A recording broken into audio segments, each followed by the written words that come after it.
Good afternoon, and thank you for joining today's webinar. My name is Matthew Jane, and I'm the Learning and Engagement Manager for the State Historical Society of Iowa.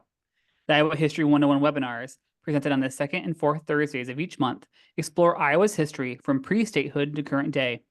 You can learn more about this series and all of our programs on our website at history.iowa.gov. Please remember to sign up for each webinar you'd like to attend, and don't worry if you can't watch live. All presentations will be recorded. A few housekeeping points before I introduce our presenter. Everyone came into this webinar on mute with cameras off. Closed captions are available by clicking the closed caption button on your screen. The webinar is being recorded and will be placed on the Iowa Culture page of YouTube in just a few days.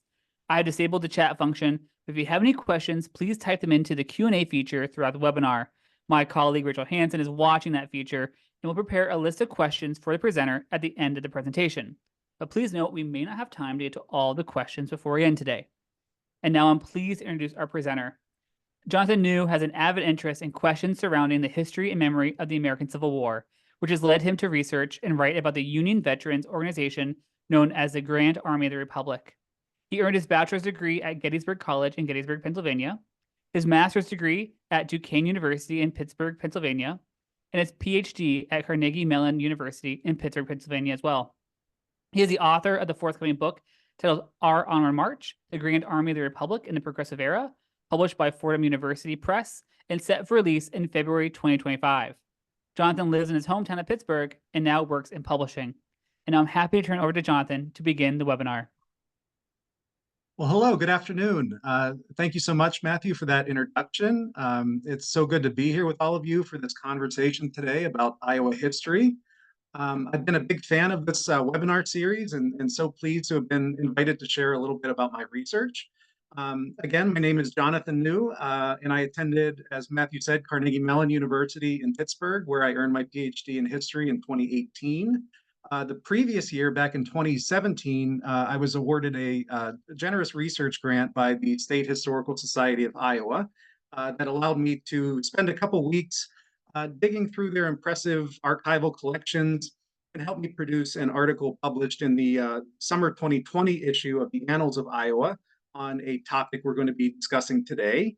And I hope you'll indulge me for a moment as I shamelessly plug my upcoming book that Matthew mentioned to be published early next year with Fordham University Press.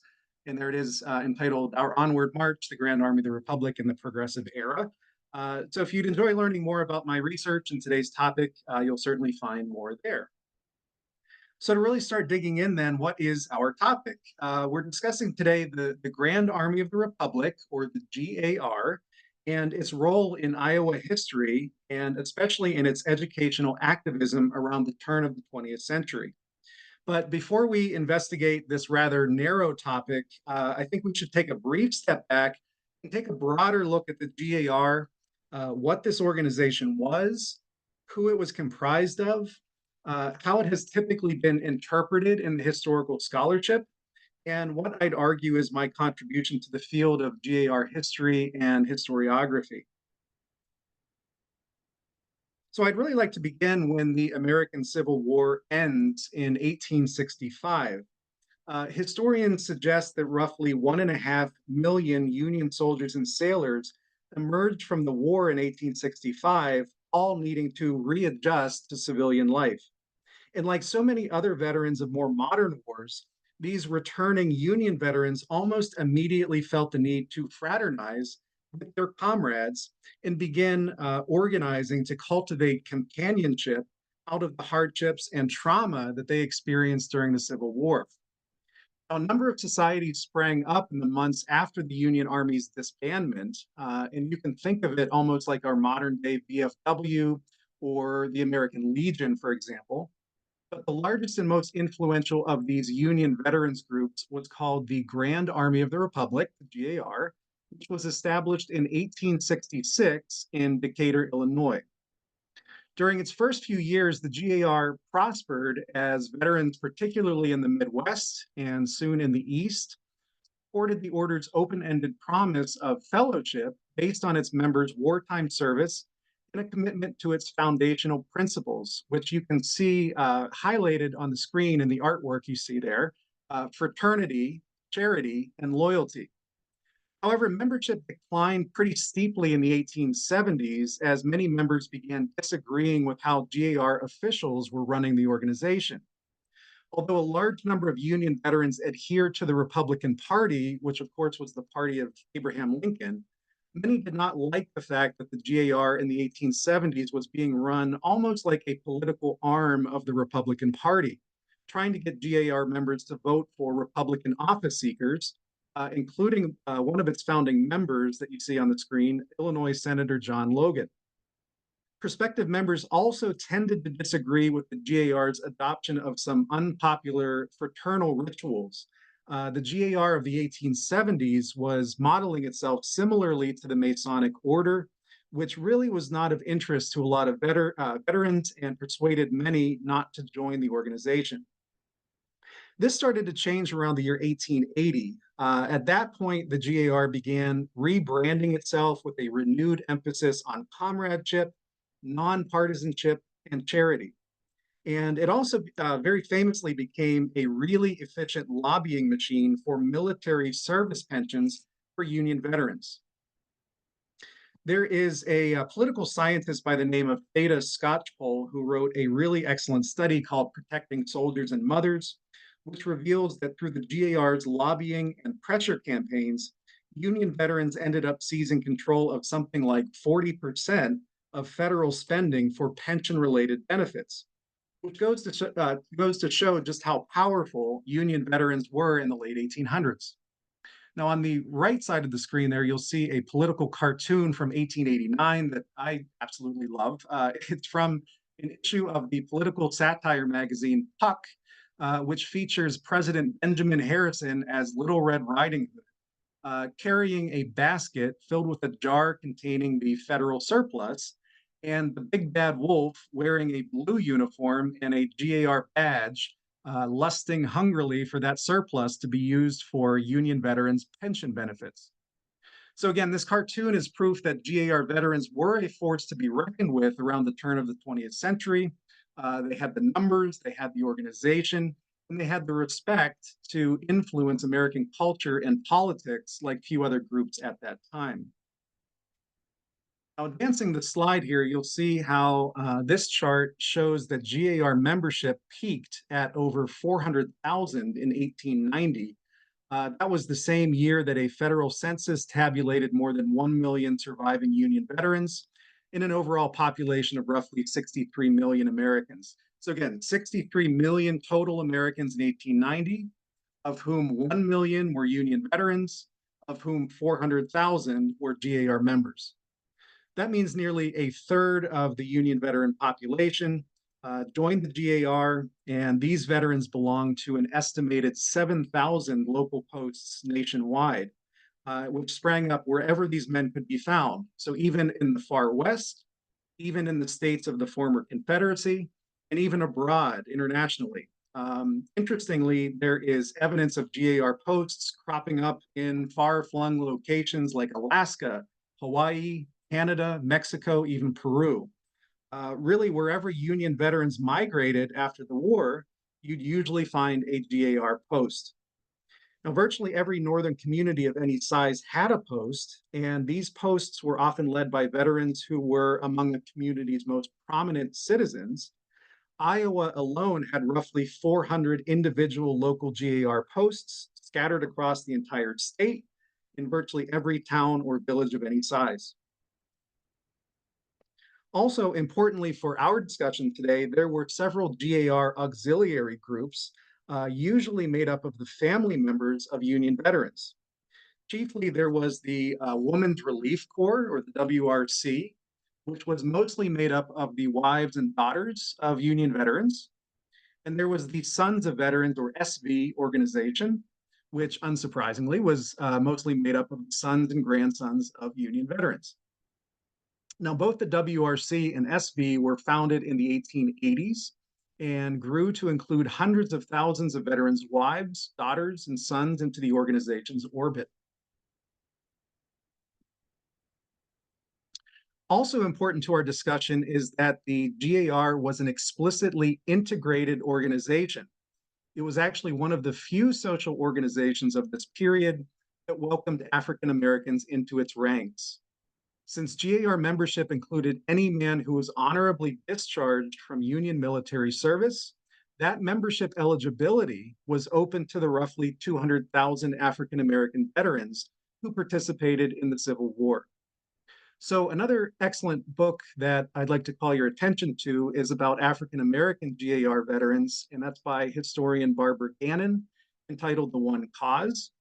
And in Gannon's research, she reports that there were at least 40 GAR posts in Iowa alone that included both white and black comrades, as well as one GAR post in Keokuk, Iowa, that had all black membership. Now, there were periodic debates on the boundaries of GAR membership through the years, but ultimately regulations prohibited anyone but honorably discharged Union veterans from joining. So that means, despite pictures you may have seen of Union veterans and Confederate veterans shaking hands on the Gettysburg battlefield during the post-war years, Confederate veterans were always explicitly prohibited from ever joining the GAR. If you read GAR fraternity materials that still exist in archives today, you will see frequent mentions by Union veterans that say that the Confederate cause, sometimes we call this the lost cause, was a bad cause. And they say that although Confederate soldiers may have been brave, they ultimately fought for traitorous reasons, and that Confederate veterans should never be allowed to join the GAR. I think this is an important point too, because so often we hear how the North and the South, or really I should say the white North and the white South, were relatively quick to reconcile after the Civil War. But I've found that that really wasn't true for a lot of Union veterans. Many still held some degree of animosity toward their former enemy, and they always believed that their cause, both the cause of preserving the Union and the cause of abolishing slavery, was superior and more honorable. Now, there was some debate for a couple of decades about whether or not the GAR would allow veterans of other wars, like the Spanish-American War and World War I, to join. But ultimately, most GAR veterans believed that their organization should be reserved only for those who had fought for the Union in the 1860s. And so, unlike the VFW or the American Legion, the GAR willingly placed itself on the path to eventual extinction by prohibiting any younger generations of veterans from joining. So by the end of World War I, only about 15% of the Civil War's original survivors remained, of whom only around 100,000 belonged to the GAR. So it was rapidly declining by the time we get to the 20th century. But the Grand Army limped along for another generation, with its formal end marked by the death of the last Union veteran in 1956. And there you see him on the right side of the screen there, 106-year-old Albert Wolson of Duluth, Minnesota. That gives you a basic history of the GAR's lifespan, but I think it's worth saying a brief word about the GAR's organizational structure before we go further. Now, during its existence, the GAR was meticulously structured and used militaristic terminology. Members typically called each other comrade, and as you've heard me mention, they dubbed their community level units as posts, led by an annually elected commander. At the state level, the network of local posts formed departments, such as the Department of Iowa, and these departments held yearly state encampments and generally met in different cities from one year to the next, where delegates from the local posts elected a department commander for a one-year term and set the GAR's prospective advocacies and agendas for the coming year.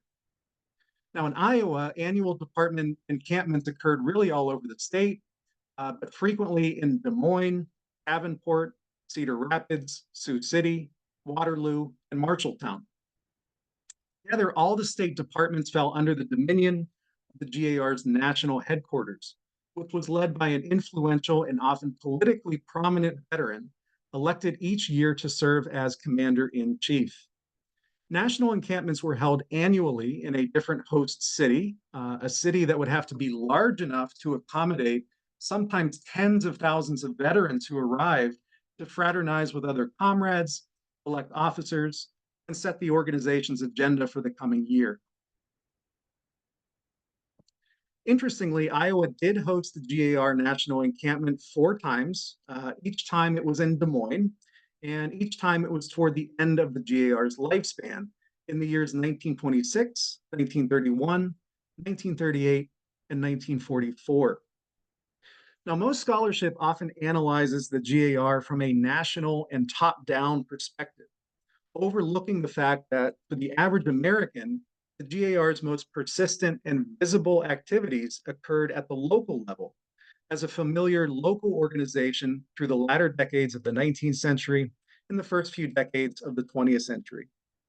And that's where my research on the GAR intervenes by looking beyond the organization as this nationally powerful pension lobbying group and instead turning our attention to more typical union veterans at the state and local levels. What sort of grassroots advocacies were they involved in? How were they trying to shape their communities and younger generations of Americans? And how were they trying to carve out their legacy as they grew old and began dying off around the turn of the 20th century and beyond? And there are a number of ways that they do this, many of which are familiar, some of which are not.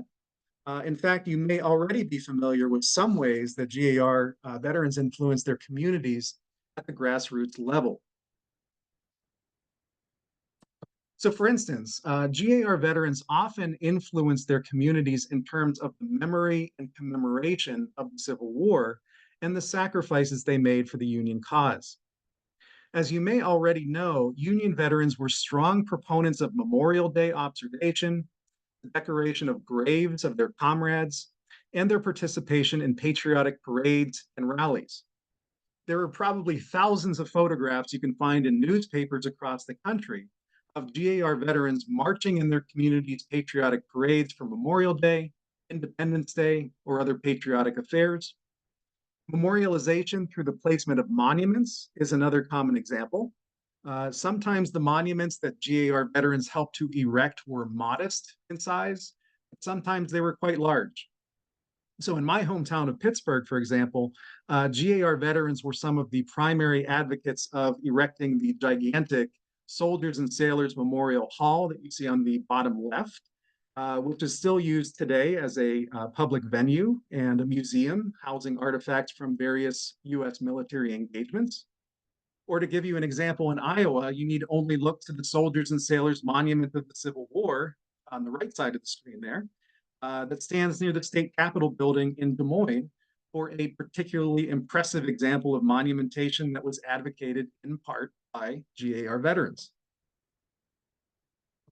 Meanwhile, as I mentioned earlier, Iowa alone had somewhere over 400 individual local GAR posts scattered across the entire state. And each of these posts, of course, needed somewhere to hold their fraternal meetings. So in some towns, GAR veterans raised money to construct their own GAR memorial halls, many of which became multi-purpose community centers, sometimes serving as the meeting place of other social clubs, hosting civic and patriotic meetings, or even housing a community's local library. And here we have some examples on the screen of GAR memorial halls that still stand today in Hampton, Iowa, and Algona, Iowa. So those are all rather familiar, well-known examples of how the GAR made its mark on American communities. But one area of GAR activism that I find particularly interesting and often overlooked is union veterans' advocacy for education, and specifically higher education and institutions of learning such as colleges and universities. So perhaps you've heard about or seen pictures of aging GAR veterans entering the public schools and interacting with young school children, teaching them about the Civil War and about patriotism and about honoring the American flag. And that's perhaps not too surprising. Union soldiers during the Civil War were a highly literate group, and the vast majority had enjoyed a public school education in their youth. But what I find particularly interesting are GAR records that reveal how Union veterans were very interested in influencing higher education, I find more surprising given the fact that most Union soldiers did not enjoy a college education. In fact, many were deprived of the opportunity because they were compelled to volunteer and fight in the Civil War as young men. So some of my research then looks at some very imaginative projects initiated by aging Union veterans around the turn of the 20th century, in which they were trying to influence and empower younger Americans in their communities to devote themselves to educational improvement at colleges and universities, and to learn about how to become good citizens during the course of their higher education. And I found a number of interesting examples of this, and I'll mention a couple here. In Madison, Wisconsin, for instance, GAR veterans, you can see them on the top of the screen there, would invite both students and faculty from the University of Wisconsin to visit their fraternity post and use the space as a forum for discussions and lectures on a wide range of topics, including lectures about Civil War battles and lessons about the Union cause. And also, remarkably, they even invited African American college students to come to their posts and have conversations about civil rights for African Americans, which I think, again, is rather extraordinary for the late 19th and early 20th centuries. In Pittsburgh, Pennsylvania, and in Providence, Rhode Island, GAR veterans took the initiative to gather funds to support annually awarded scholarships for young scholars to attend the University of Pittsburgh and Brown University in their respective states. And typically, the scholars chosen for the scholarships were often the children or grandchildren of deceased Union soldiers who were given priority in the selection process. A few important GAR veterans even took positions of prominence in the nation's burgeoning network of HBCUs, that is, historically Black colleges and universities, indicating at least some interest in the GAR and providing post-war higher education opportunities for African Americans. Erastus Cravath on the bottom left there, the pre-war graduate of the abolitionist-minded Oberlin College of Ohio, and became after the war not only a beloved member of the GAR's Department of Tennessee, but also the president of Fisk University in Nashville. Similarly, the New Hampshire-born Charles H. Shute paired his membership in the Louisiana GAR with a seat on the board of trustees of the HBCU, now known as Dillard University in New Orleans. So I argue then that GAR members readily acknowledge their community's turn of the century colleges and universities as key venues that, if properly mobilized to reinforce GAR objectives, might disseminate their chosen interpretation of the Civil War. So, one that properly honored the Union cause and would produce graduates ready to uphold the legacy of service and sacrifice that these aging Union veterans would soon leave behind. Now, this goal found, in my opinion, its fullest expression with a GAR-endorsed institution of higher education that will be the basis of the rest of today's discussion. And that is the short-lived, but I hope you find very fascinating school called Memorial University in Mason City, Iowa. The roots of this peculiar university in a somewhat nondescript location in northern Iowa actually stretch back long before the Civil War, really to the earliest days of the American Republic.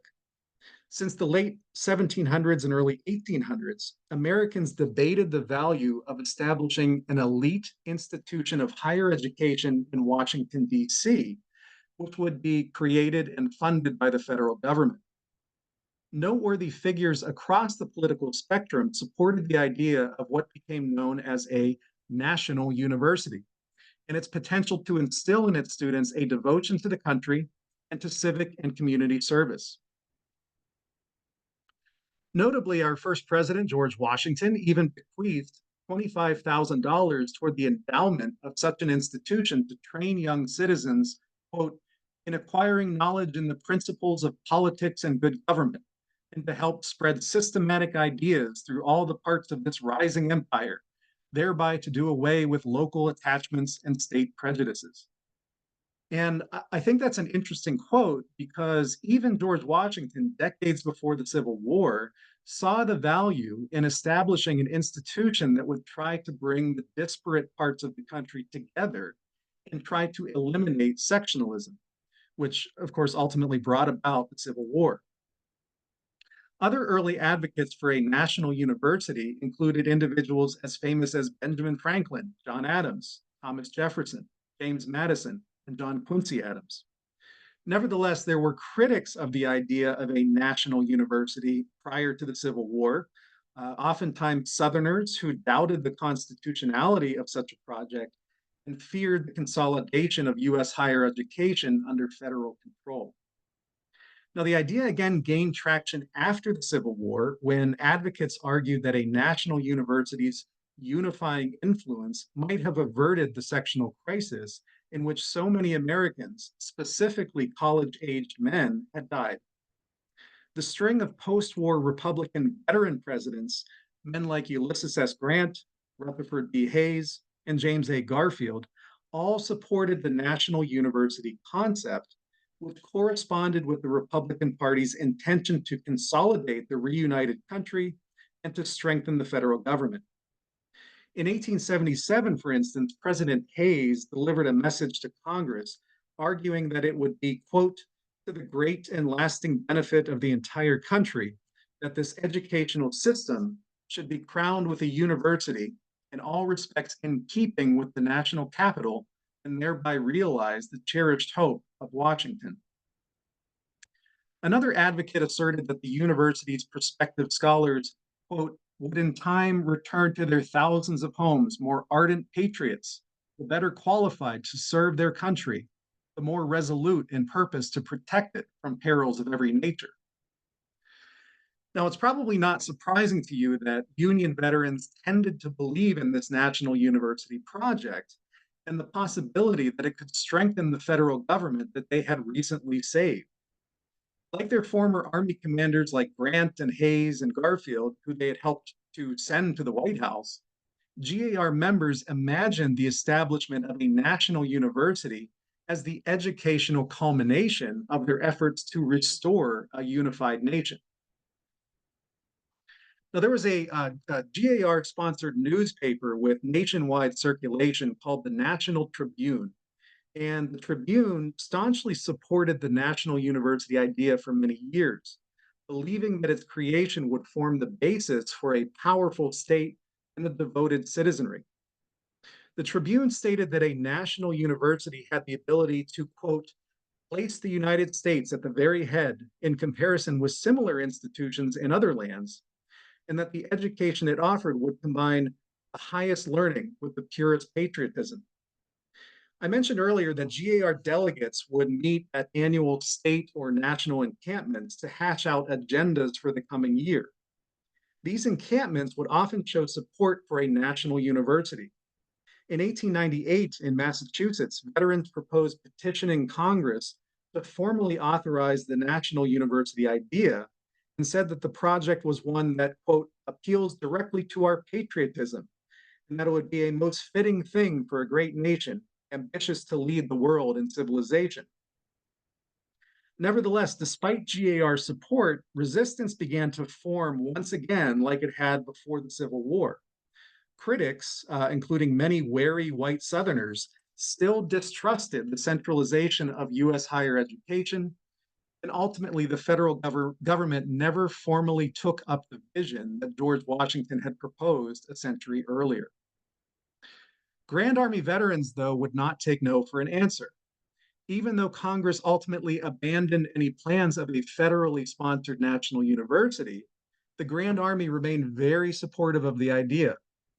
And importantly, it was also a popular idea among the thousands of members of the GAR's auxiliary allies that I mentioned earlier, including the Women's Relief Corps and the Sons of Veterans.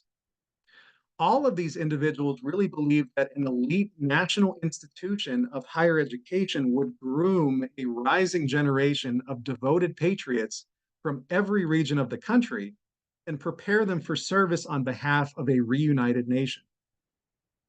The vision of such service evoked memories of the Union soldier of the 1860s who was, torn away from the educational and professional pursuits he might have enjoyed as a young man had the requirements of war not intervened.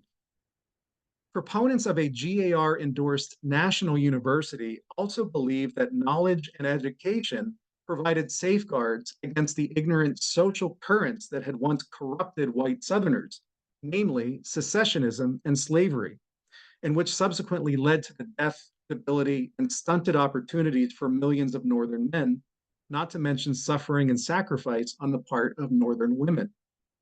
So, a world class university under veteran guidance would help prevent a similar recurrence of tragedy for future generations, as young scholars would learn more intently about the horrors of the 1860s, the rightness of the Union cause, the abhorrence of the lost cause, and how to prevent a similar catastrophe from occurring.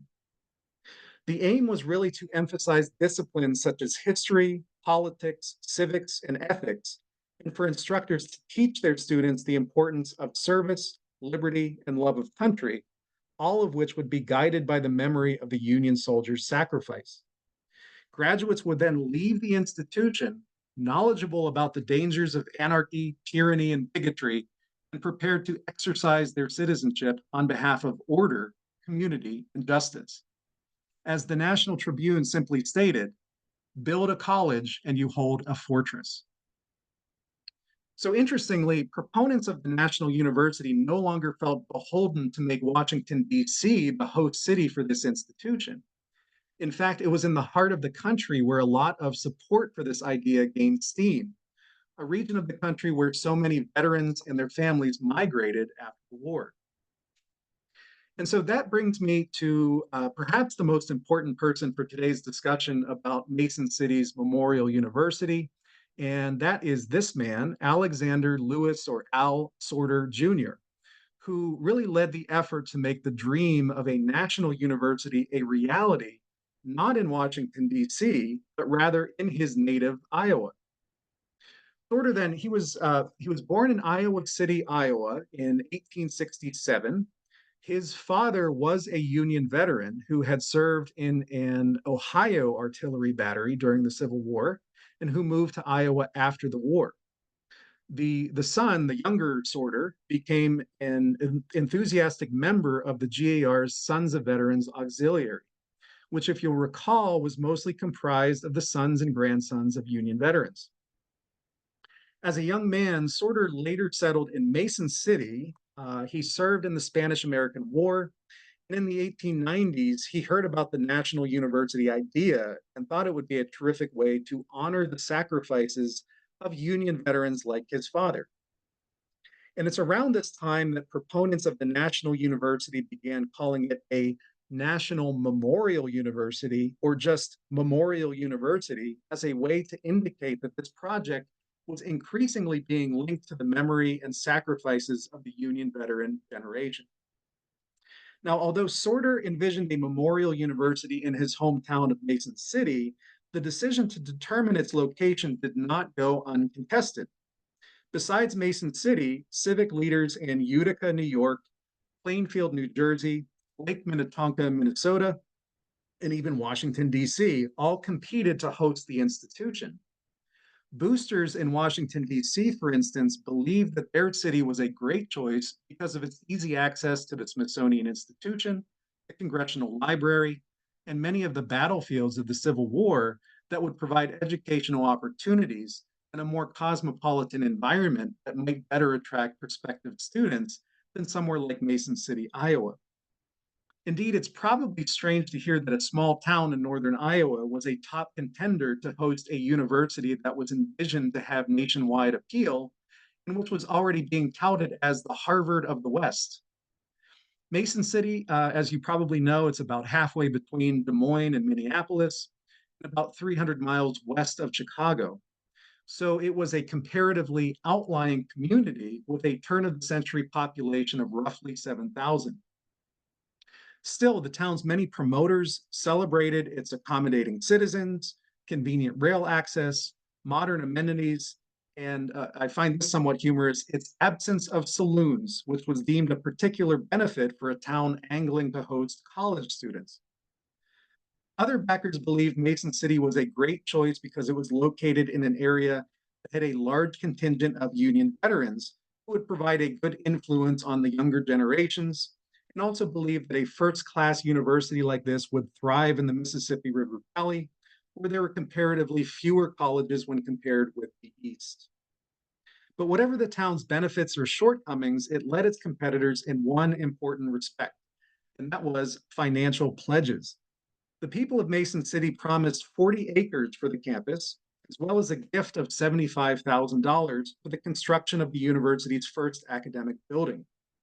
So it was money that ultimately pushed Mason City to the forefront of the Memorial University sweepstakes, with electors at the Sons of Veterans 1900 National Encampment, influenced by Al Sorter, that selected the town by an overwhelming vote. So, all told, then, when initiative on a federally sponsored national university stalled, it was Union veterans and their allies, like Al Sorter, who assumed the burden of creating a national memorial university that would graft sacrifices of the war generation to the goals of an institution centered around patriotic education and public service. Progress on what became Memorial University proceeded very quickly, aided by the support of enthusiastic Grand Army veterans and the members of the organization's auxiliaries. Mason City's own Charles H. Huntley Post, some of whose members you can see on the bottom right of the slide, contributed money from their modest treasury toward the project. The women of Iowa's WRC pulled in some admirable fundraising numbers.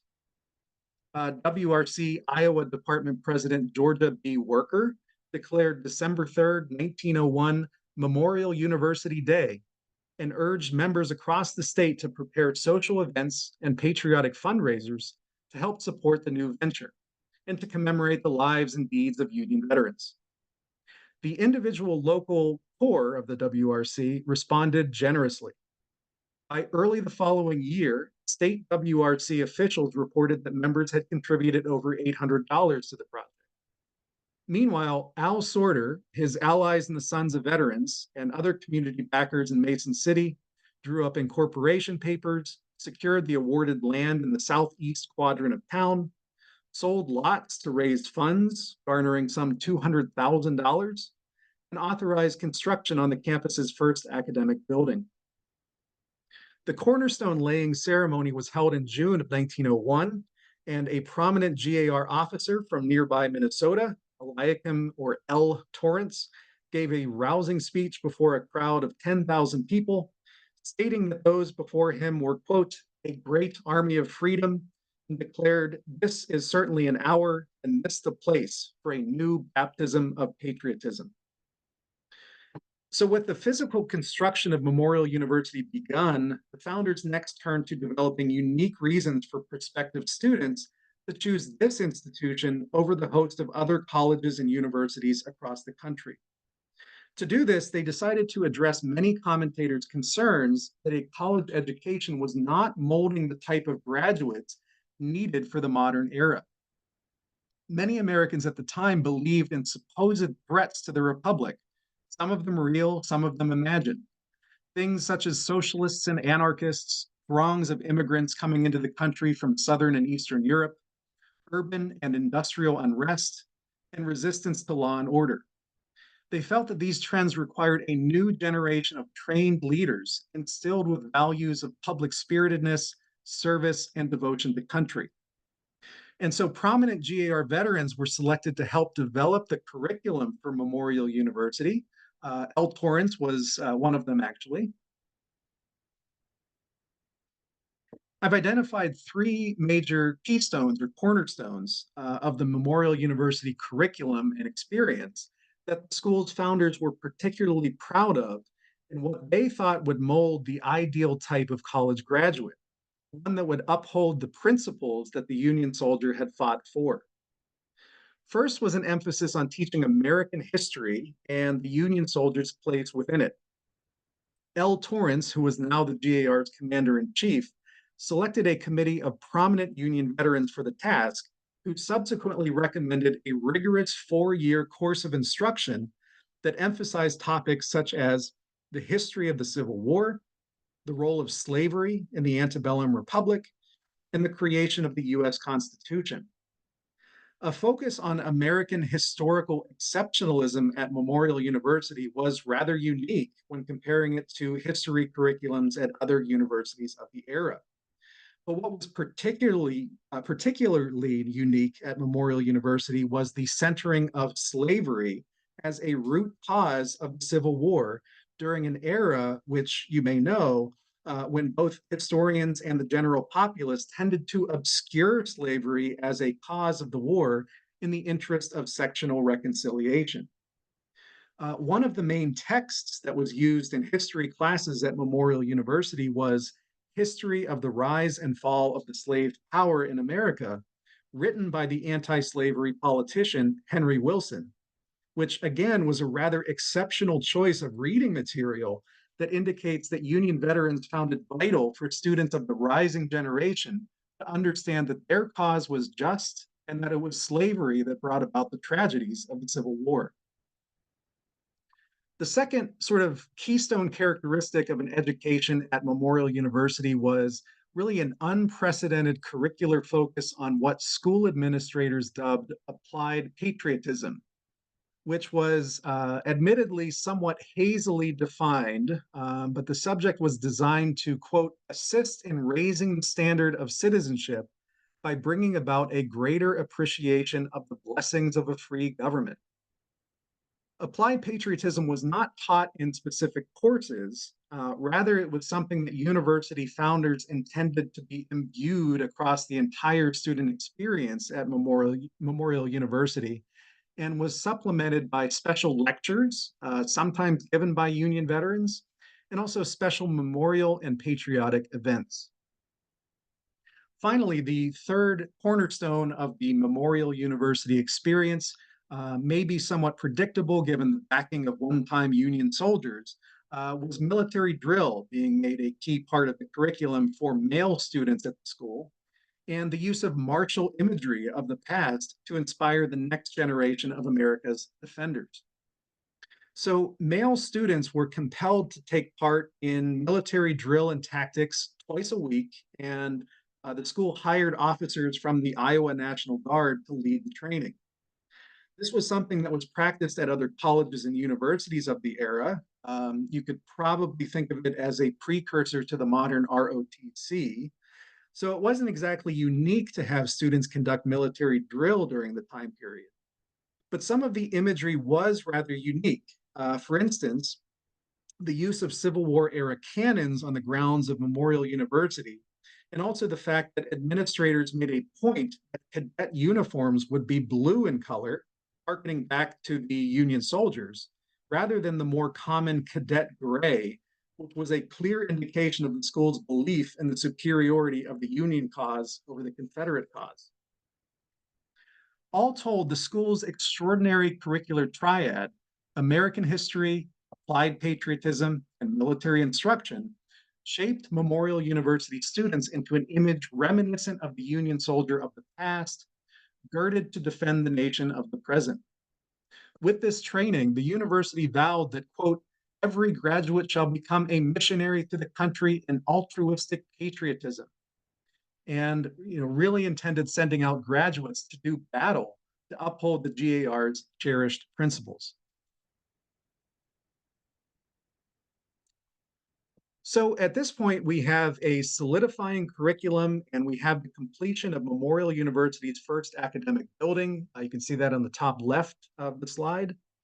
And so the university formally opened its doors to roughly 60 students on September 10th, 1902. However, there is one important fact to keep in mind about Memorial University, and that is that it never really functioned as a true university throughout its entire short existence, I'm sorry to say. Rather, the institution opened in 1902 more as a preparatory academy that would prepare students who intended to go on to a college education elsewhere. And the hope was that Memorial University would evolve and mature over time from solely a preparatory academy to a combined preparatory academy and university in which prep students could graduate to the college track, all under the umbrella of the Memorial University institution. Still, the first academic year did pass largely successfully. The school was proudly co-educational. Young men boarded in nearby Lincoln Hall, young women in Barton Hall, nods to the Civil War generation's male and female paragons, Abraham Lincoln and Clara Barton. Like other contemporary colleges, the students were assertive in organizing a wide range of extracurricular activities. Enrollees had the opportunity to join the newly established Lincoln Fritchie Literary Society or to join the student-run newspaper Varsity Review. Besides the requirement to take part in military drill, young men also joined the school's football, basketball, and baseball teams, taking part in a nationwide turn toward collegiate athletics. By the end of the second term, total enrollments more than doubled to some 150 students. Now, one interesting anecdote to mention deals with a particular point of pride for the school, which was its first graduation ceremony in June of 1903, and the identity of its lone graduate that year. And that was a man by the name of James Leggett, who was an African American student who was born in Alabama in 1869 to parents who had been enslaved. Leggett had transferred to Memorial University after studying for 3 years at the Illinois State University in Normal, Illinois. Leggett and his wife boarded at Mason City's Wilson Hotel while he completed 1 year of study in the College of Liberal Arts. Granted his diploma from one of the Memorial University trustees who, quote, expressed the pleasure of being able to give the diploma to one so worthy, Leggett was then thrown a party by the local WRC, and afterwards he left Iowa and continued his education at the State Normal and Industrial College for colored students in Tallahassee, Florida. And now that is the Florida A&M University, which is a prominent HBCU. Newspapers at the time commented that it was appropriate for the first graduate of Memorial University to be African American, since the university was organized by and dedicated to Union soldiers who, quote, fought through to many bloody years for the liberation of the slave. So much like the GAR was an organization, as I mentioned earlier, that was committed to welcoming African American veterans into its ranks, I think it's an important point that Memorial University had a similarly integrationist mindset. Union veterans of the GAR were by and large proud of the role that they had played in the abolition of slavery. And I think it only makes sense then that this GAR endorsed institution also be proud to provide educational opportunities for young Black scholars in a nation that largely did not provide many such opportunities at that time. Now, notwithstanding measurable achievements made in its first few years in operation, Memorial University consistently faced numerous obstacles. Enrollment lagged behind the number needed to keep the institution functionally and financially afloat, which compelled the school's leadership to lean heavily on the GAR and its auxiliaries for help. Although many GAR veterans and their families were enthusiastic in principle about this university, they often lacked deep pockets to support it. If you think about it, the GAR, as we get deeper into the 20th century, is growing older, and veterans likely have less ability and interest to support projects like this. In 1905, for instance, Iowa's WRC department raised $850 from Memorial University, which is, it's an admirable number, but insufficient for propping up an institution of learning. Worse, Memorial University really failed to shed its image as a preparatory academy. Critics began saying it was only plucking young Iowans away from a public school education in or around Mason City. In fact, judging from the few existing records I could find about enrollment at Memorial University, it did seem to mostly attract only boys and girls from agricultural areas who were in their late teens and maybe were the children or grandchildren of somewhat destitute Union veterans. Ultimately, total enrollments stagnated, usually fluctuating from year to year between 100 and 150 students, most of whom, as I mentioned, were enrolled in the preparatory academy or in the normal school, which was a school designed to train teachers. Many of Memorial University's college-age students apparently transferred out of Mason City to further their education at more prestigious institutions. It seems that more than a few transferred from Memorial University to the University of Iowa to complete their education. Most damaging, the patriotic societies that had once sustained Memorial University began to cool in their support. Officers in the Women's Relief Corps began to grow concerned that their money should no longer go to a college and instead should be used to support their Union veteran husbands and fathers who were growing old. The sons of veterans also had trouble convincing people in the East that they should send their college aged children to a school in relatively remote northern Iowa. By 1911, the sons of veterans withdrew their affiliation with the university and ceased further appropriations. And so, choked of funds, the administration formally closed Memorial University's doors during the 1911-1912 academic year. The sole academic building and the grounds surrounding it were sold and passed into the hands of the Mason City School District, and ultimately the building was unceremoniously razed in 1979. So, it's a short story and a somewhat sad end to Memorial University. And so, what should we take away from it? And I would argue that Memorial University, despite its shortcomings, was perhaps the most daring educational experiment in GAR memorialization. The establishment of an institution of learning that guaranteed a space for young scholars to honor and learn from the sacrifices of the Union soldier and the principles of his cause, even as much of the rest of the country capitulated to sectional reconciliation. Union veterans, their wives, and their children carefully supervised the educators and administrators at the school to instruct students by means of that unique curricular triad that I mentioned earlier, designed to inculcate a GAR-endorsed memory of the war and to prepare graduates to lead lives of service with it in mind. Through the educational development of scholars' character, courage, and perhaps most importantly, loyalty to the nation, Memorial University's young men and women could construct a defense against not only the nation's forgetfulness about the true causes of the Civil War, but also a defense against making sure that secession, sectionalism, and even to some degree race-based bigotry would not bring down the country again in the future. So despite Memorial University's unfulfilled legacy, the failed endeavor nonetheless revealed the powerful influences that turn of the century Grand Army veterans and their auxiliaries maintained in shaping higher education. And just taking a step back, my research overall has tried to place GAR veterans squarely into the collection of progressive era social reformers of the late 19th and early 20th centuries. And I think that their educational reform activities, and particularly their involvement with Memorial University, shows that they remained very forward thinking citizens long after their service in the Civil War. So thank you for your attention and interest in this topic. It's been a pleasure to be with you today. Thank you, Jonathan.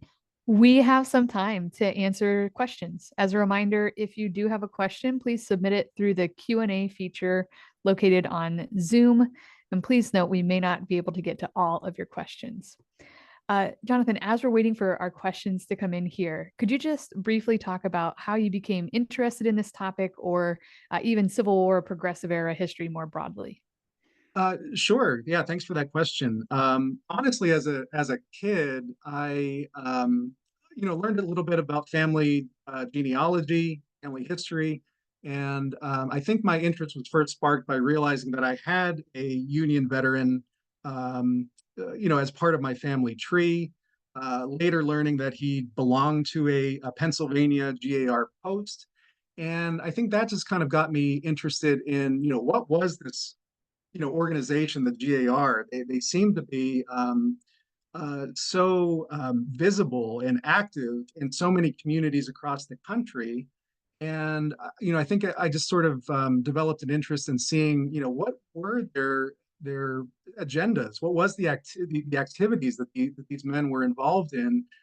How were they trying to remember their service during the Civil War? How were they trying to influence their communities? And I think those questions started kind of popping up in my head. And then as I entered graduate school, that was kind of my time to start investigating those questions further. I was, fortunate to get, as I said, a research grant from the State Historical Society of Iowa to come out there and look at some materials there. And Iowa has just a fantastic collection of GAR records. Many states actually do not have such impressive collections because, as I said, GAR posts were local units, and there was no sort of universal way for these units to save their records for posterity. But the state of Iowa did seem to have a more organized way of preserving these records and encouraging GAR posts as they began growing old and dying off to send their materials to the state capitol. And, Iowa is fortunate that so many local post records have been preserved. And so, I've got to thank the State Historical Society of Iowa for that research grant because it answered a lot of questions for me and opened up, some really interesting avenues for me to go down and explore. So you mentioned these local posts. Were there permanent structures for local posts, or were gatherings often held in homes more informally? Yeah, great question. I would say not so much in homes, but I think it was pretty common. So if a post did not have its own building, I showed a couple of the buildings, for example, the one in Hampton, Iowa, where Grand Army veterans actually pooled their funds together to actually construct a building for their meetings. But not all local posts were that lucky. Some posts might not have had the money to do that. And so what I found in my research is that oftentimes posts might meet at the local Masonic orders building, or the Elks or some other fraternity might be willing to rent out some space to the Grand Army. Um, it wasn't uncommon either to for maybe a town's a community, some sort of community center, maybe a government building or so, like a town hall might be willing to rent out some space to the Grand Army veterans. Keep in mind that these men are very respected elders in their communities, and so people were usually pretty willing to give some space to these men for them to hold their meetings. Oh, we have a question in here from the chat. Did your opinion of the GAR change from when you began your research until the end when you finished? Yeah, thank you for that question. And I'd say definitely. I think a lot of older scholarship, maybe from the middle part of the 20th century, often would paint these men as just sort of pension grabbers, and as men who are just sort of nostalgically looking backwards at their service, maybe just swapping old war stories. And I suppose to a certain extent that might be true. But what my research was trying to uncover is how are these men interpreting the present and future of the country, and what did they want to leave behind them? And I think that's what put me on the path to looking at these men, not so much as navel gazing men just swapping old war stories, that they were actually involved in some really interesting reform efforts at a time when the country is really hungry for reform. This is the progressive era in the late 19th and early 20th centuries. A lot of Americans are looking for ways to improve the country, make it more livable, um, uh, make it more progressive, look toward the future. And these men were very much part of that conversation. And, I think educational activism and the creation of this Memorial University is just one way that they did that. So I think they are much more forward looking and less backward looking than what I realized when I first, started investigating this group. Thank you so much for sharing. And if viewers are interested in learning more, they can read your Annals article. But could you close us out here with, one last question, plugging your forthcoming book on the GAR and what we can look forward to in that? Sure. For one thing, Iowa comes up quite a bit. These were men in the state who were again very interested in reform. So you'll see some chapters about what was going on in the post rooms, and I say that these were not just spaces for meetings, but these were actually public forums where veterans would invite people from the community in to have conversations about the Civil War, maybe about what's going on in their communities.